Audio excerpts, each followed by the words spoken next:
Sup, guys? 1-1 yesterday. Slight loss. We're on like a 7-day losing streak. This is ridiculous.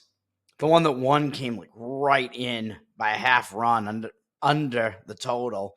They were both unders that I had yesterday, and that was, I don't even remember which game that was because I know the game I lost. That was Atlanta-Miami, I think. Yeah, because I know the game that I lost was Philadelphia-Seattle because Tyler Phillips had by far his worst start of the season. I guess he was in a letdown spot coming off of that complete game. I thought he would still be focused on that new series. You got a team like Philadelphia who's been losing like that, and you get out, you go on the road, you're a good team. You tend to be focused on that first road game, but he did not do well at all. Woo, for Seattle did way better than I expected even. He was really excellent last night, but it didn't matter. Seattle lit up Phillips, lit up Philadelphia, the Philadelphia Phillipses, and that went haywire almost immediately. It almost had no chance right away. We move on to today. I'm going to make two baseball plays today. I don't love what I'm seeing in this card, to be honest. There is a really good pitching matchup in the White Sox-Minnesota game between Garrett Crochet and Bailey Ober. If you wanted to play that under, though, you'd have to be going under 7.5, although it looks like it's actually moved up a little bit, juice to the over with 79% of the tickets and 87% of the cash on the over. So it looks like the over is public there, but the cash is even more public, even though that's a pitching duel there between two really good pitchers in Crochet and Ober. So I don't know. Ober, I've been talking about how good he is for a while, man. And, of course, he is. He's really turned it on. His stats look really good this season after his ERA was like north of 5 probably a month ago. It's now in the 3s because he's just been so good recently. And I told you his peripherals are all really good. He's been good for multiple seasons. Now, I knew he was going to turn it around. He is good, as much as a bunch of people were disagreeing with me on that. I think I have been proven correct on that. And then Garrett Crochet, I've been singing his praises all year. Basically, he is a really good pitcher as well. But I don't really want to go under 7.5 in that game, really, although you are getting the hook on the key number there was 7.5, and it does look like it's actually going up a little bit. But there is a lot of familiarity between those two starting pitchers at this point because they are in the same division as these opposing lineups. Obviously, both of these teams in the same division. So both of these pitchers have been seen before, including Crochet, even though he's young. Minnesota's seen him a couple of times this year, so I think he has a little bit less of an edge than he would if they hadn't seen him before. We'll move on to the games that I'm actually going to play. One is going to be, I am going to play an under, but it's going to be in Giants-Reds under.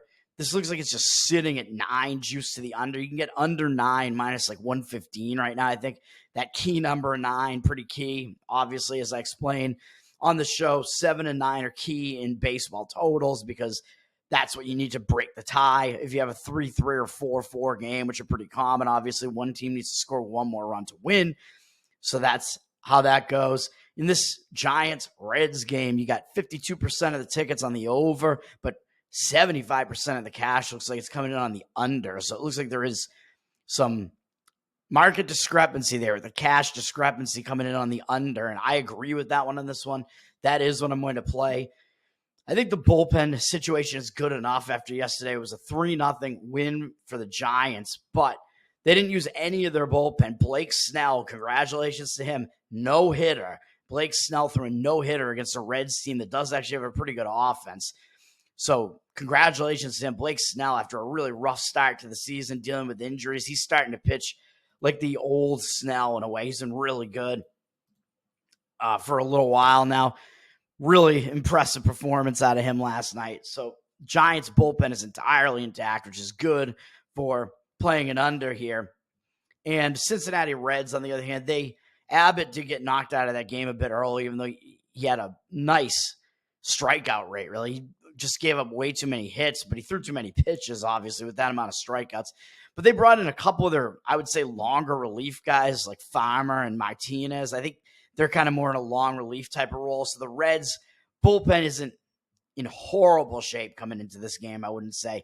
So we're looking to an under here, and we're hoping that the Reds starter can go kind of deep into this game, so they don't have to use that much of their bullpen. The starting pitching matchup, I think, is conducive to an under as well. I actually like the Reds pitcher more than I like the Giants pitcher here, which is Kyle Harrison. I don't love this guy, really. He's got a 3.69 ERA, which is nice. 1.28 whip is a bit high, though. He's putting way too many men on base. But he's a young guy. He's 22. I mean, it's possible he turns it around. He had a 1.15 whip last year in 7 starts with more than 1 strikeout per inning. But his walk rate has always been high, and it is high again this year, so that's really the problem. He doesn't really get hit very easily, and he's got a decent strikeout rate with 90 strikeouts, but 33 walks allowed, 92 hits allowed, and 97 2/3 innings pitched. The amount of hits is pretty low, so he's not very hittable, but he walks too many guys, which is jacking up his whip, and his strikeout rate isn't that horrible. He's not that bad of a pitcher.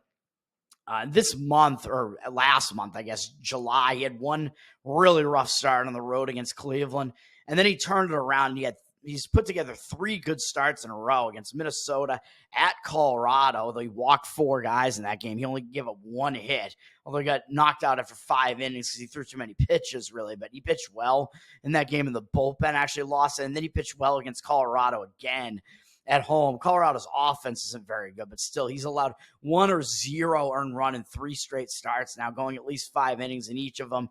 If you go back to the Houston start, which was pretty good, his last start in June before, I think he must have gone on the DL or something. He got injured. So that Cleveland start, he was coming off the DL. So you could even kind of ignore that a little bit because of that too, because he was coming out of injury or whatever and having to readjust to pitching again. So maybe, and he was facing a decent offense in Cleveland. So maybe it just wasn't the greatest situation for him there. But the Houston game that he pitched before that, he only gave up 1 earned run. So he's given up 1 or 0 earned runs in 4 of his last 5 starts, going back into mid-June, which is really good. And over the course of the entire season, he actually hasn't allowed more than 4 earned runs in any start. So he's been fairly consistent at that. That's why his ERA is so low, man. I mean, he's had a lot of 4 and 3 earned run starts, but still pretty good. He did pitch against Cincinnati once and didn't do well, but he only allowed 3 hits, so that wasn't that bad. But he walked 5 guys in that game in 5 innings, which is why he allowed 3 earned runs in that one, because the amount of hits he gave up wasn't that bad. It's a very Harrison-esque performance, really, and he struck out 5. But if you're going to have him come into this game and the total's 9 and he's going to come in and allow 3 runs, I think you're still in good shape, especially given who is pitching on the other side. So I don't think that that's that bad. Harrison overall, not that bad a pitcher. And against Cincinnati, he actually has really good numbers. Most of their hitters have faced him before. It's a decent, well, sort of decent sample size. Cincinnati's only 5 for 29 off him lifetime with 1 extra base hit, which is a double, 3 RBIs, 11-7 strikeout walk ratio. He's walked too many of them, although it's mostly Stuart Fairchild. He's walked 3 times. But all in all, Cincinnati only has a 172 batting average against Harrison and 540 OPS. Cincinnati has not hit Harrison particularly well, and that includes that pretty bad game that he had earlier this season too. So that's not a bad sign. Harrison's done all right against him, although they were more familiar with him when they faced him this time than they had been in the past because he's a really young guy. So Cincinnati does have more familiarity with him now than they did the other times they saw him. So is that a little bit worrisome? I don't know, maybe a little bit, but his stats are good against them, so I'll take it at that. And then on the other side, Hunter Green is putting together a really good season for Cincinnati with a 2.97 ERA and 1.05 whip. Oh, by the way, as I was mentioning with Harrison pitching really well in the month of July. In July, his ERA was 2.66. So that's also quite good. Anyway, Hunter Green, 2.97 ERA, 1.05 whip this season. He's pitching really well this season. He's got some pretty gaudy strikeout stats with 138 strikeouts and 124 and a third innings pitched. Really high strikeout rate. 49 walks isn't too bad. He's a little bit wild, but he's also only allowed 82 hits, so he's really keeping the hit totals down. He's having a really, really good season, man. He made the All-Star game. He didn't pitch well in the All-Star game, but he did make it. And the games surrounding the All-Star game in the month of July, his stats are completely insane, actually. In the month of July, he went 27 innings, had a 29-8 strikeout walk ratio. So the 8 is a bit concerning. He allowed 9 hits and only 1 earned run over that entire span, which was on a solo home run. He did allow a home run in the All-Star game too, but we're not including that. I thought that ESPN, because they show the All-Star game in there, that it got included in the monthly totals there, but it doesn't. So you're good at looking at the monthly totals here. But anyway, Hunter Green has allowed an earned run once in the entire month of July. He made 4 starts and he allowed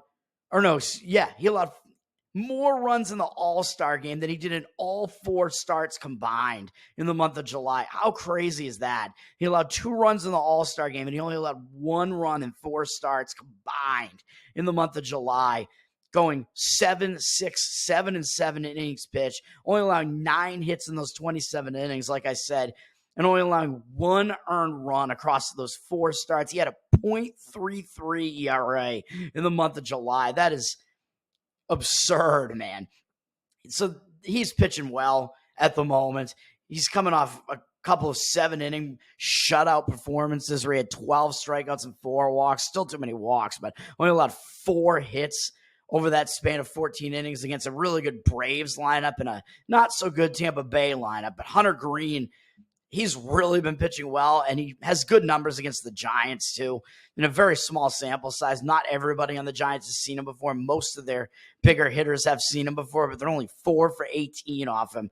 3 doubles, though, so the extra base hits are in there, but no RBIs, 7-1 strikeout walk ratio, 222 batting average, and 652 OPS. So all in all, both pitchers actually have pretty decent numbers against the opposing lineups, which is what kind of clinched it for me. That and the market read on this.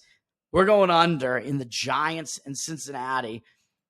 Giants Reds under 9 at -115 or something like that. And then the other game I have is a side, which looks like it's a little bit of a public side, but it looks like more of the cash might be coming in on this side as well. It's the Seattle Mariners. They got 72% of the tickets, but 87% of the cash. The public, I think, is kind of in tune to who these starting pitchers are, which does factor into this handicap, obviously. So I think the public is aware of that, which is why so many of them are coming in on Seattle. And then it's also recent performance. Philadelphia is playing really poor baseball right now. And I thought that might turn around a little bit, getting to leave home and going on the road, but hasn't been the case. And Seattle beat them up again last night. So does that mean that I think Seattle could be in a letdown spot and maybe getting too high on themselves coming into this game? Maybe, but you are still facing the Philadelphia Phillies, man. So I don't think you're going to totally be unfocused. And that second game home from a road trip usually tends to be a focus spot, but that's if you do badly in the first game, and Seattle did not. Seattle did really well last night. But in that game, I think it also helps Seattle in a way because look at the bullpen usage in that game, man. Tyler Phillips got knocked out of the game throwing 54 pitches in 1 2/3 innings, allowing 8 runs, 3 walks, 5 hits, 8 earned runs, 3 home runs. Just a terrible performance, wrecking my under in that game. But he got knocked out before the second inning was over, and then the Phillies had to dip into their bullpen right away, and they used 5 different relief pitchers, although some of their longer relief pitchers, some not so good pitchers, but still. They used 5 relief pitchers, and as I'm going to mention in a minute, they're using an opener approach today, which means they're going to have to use their bullpen extensively in this game today, too. I don't think that bodes well for Philadelphia, man. Whereas the Mariners yesterday got 7 innings out of Wu, and they were able to save a lot of their bullpen using just Thornton and Diaz. Thornton is a decent pitcher. Diaz, I don't think as much. So they were able to only use 2 relief pitchers yesterday. So the Mariners bullpen is in the better rest spot here. And they might, at this point, they might even have the better of the 2 bullpens. I don't even know at this point, man. But that's one factor here. Looking at the market, I should point out before I get too far ahead of myself here, Bryce Miller versus Kerkering is the starting pitching matchup here. Seattle's gone up from -125 to -126, so they've ticked up a little bit. They got 72% of the tickets, but 87% of the cash. So Seattle is public, but they have more of the cash than the tickets coming in on them.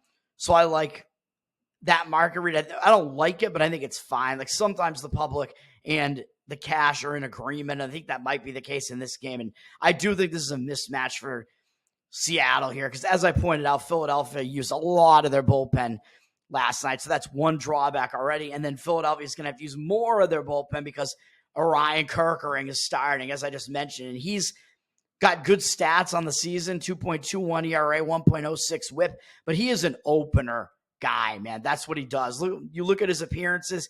He hasn't gone more than one inning in any appearance this season, I don't think. So, or maybe he's gone 1 2/3 a couple of times, but he is a guy who's in and out of the bullpen, and he makes opener appearances sometimes, which the last time he made an opener appearance was against Oakland on July 14th, and Philadelphia lost that game 18-3. And since then, games that Kerkering has appeared in, he's appeared out of the bullpen 6 times since then, and Philadelphia has lost every single one of those games. Even though Kerkering hasn't done that bad in all of those, he's done fairly well in the majority of those, I would say, but I guess they just bring him in when they're losing. Maybe that might be the case. So maybe there's not that much to take away from that, but it seems like kind of bad karma, bad juju if they've lost 7 straight games that he's appeared in. But they did win 6 straight games that he had appeared in before that. So I don't know. It's hard to read. But the last time he was in the opener role, they lost 18-3, to a horrible Oakland team. That doesn't bode well either. And he pitched fine in that game. He went 1 inning, but it wasn't really about Kerkering. Like, his numbers are good this season, but the problem is he leaves the game, and then Philadelphia rolls out their bullpen, and their bullpen's already shot in this game after last night. So they roll out their bullpen. Their bullpen's probably going to be in the game by the 2nd inning here, and they're going to have to roll them out and start using even more and more of their relief pitchers. This looks like it's a domino effect, man. It doesn't look good to me as far as Philadelphia is concerned here.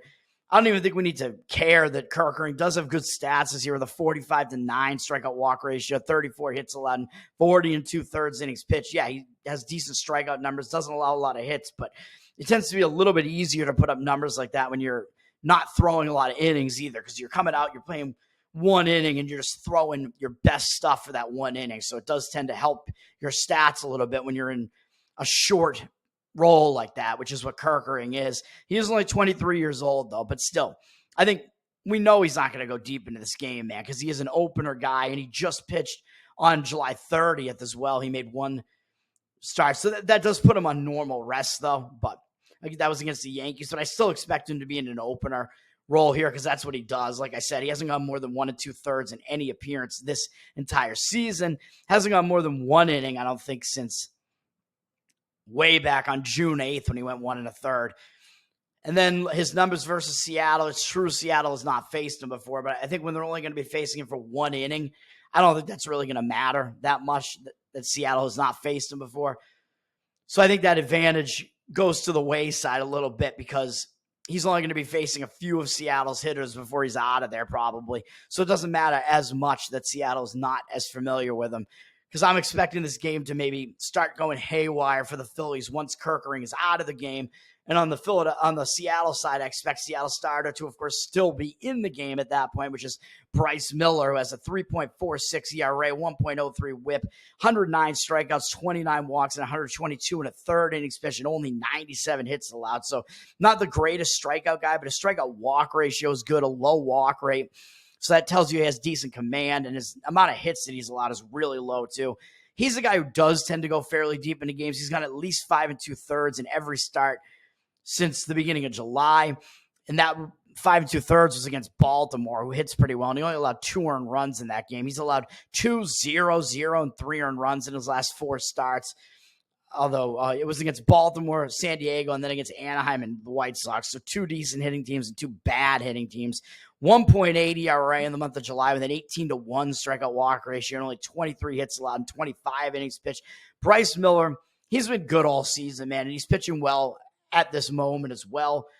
So I like him. I like the way this sets up for him in this game. And the Phillies have effectively never seen him before either. Only Austin Hayes has ever faced him before, and he's 1 for 5 off him with no extra base hits, an RBI, 2 strikeouts, no walks. So it's a 200 batting average and 400 OPS, man. But Miller, so just like Kerkering, Miller is also unfamiliar to basically Phillies' entire lineup, but Phillies' entire lineup is going to have to face him more, man, because Miller is a legit starter, unlike Kerkering. He's going to have to go deeper into this game. So I'm going to take the Seattle Mariners. You can get them at like minus 122 right now, and that's it.